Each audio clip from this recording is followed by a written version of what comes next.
So good morning guys, nandito tayo ngayon sa La Consolacion Pasig, La Consolacion College. So opening po ngayon ng Paprisa. Yan, guys, samahan nyo.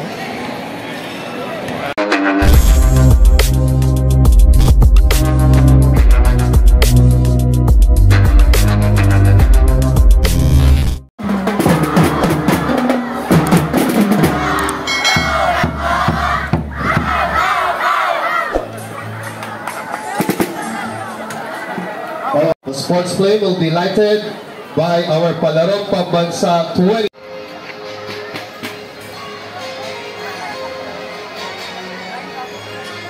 Ayun, ano pala yung CBC Pilingos? Kalaban NU.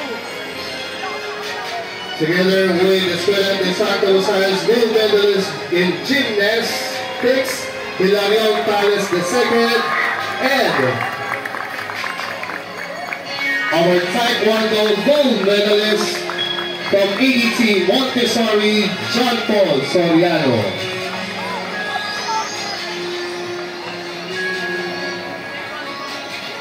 Ladies and gentlemen,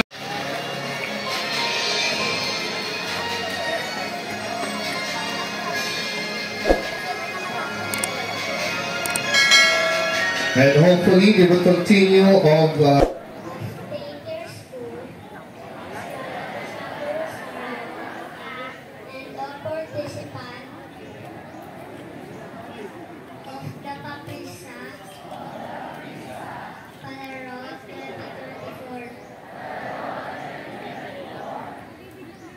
hereby solemnly swear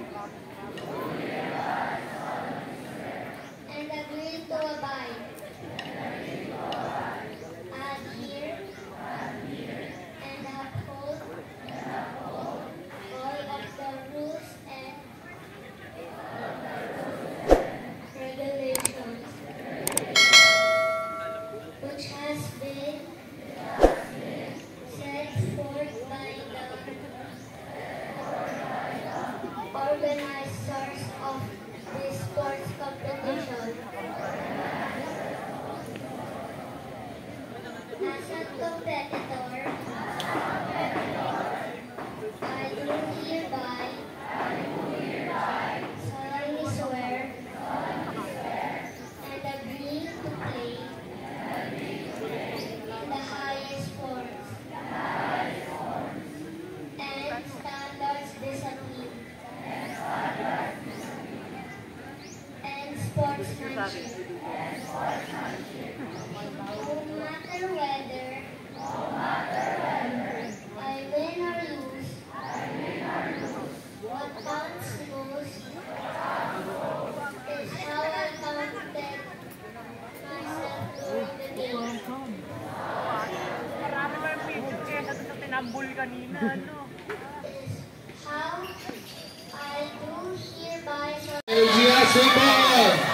our muses starting off with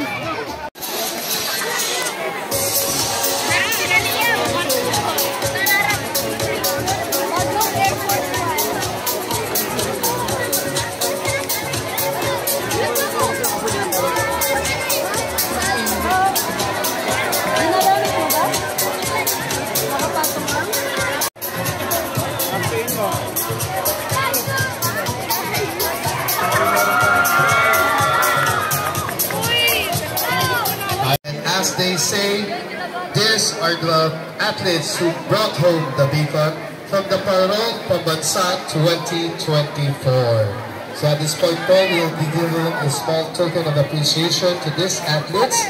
So may I call on our board members for the awarding of the Palarong Pambansa 2024 athletes from Paprisa.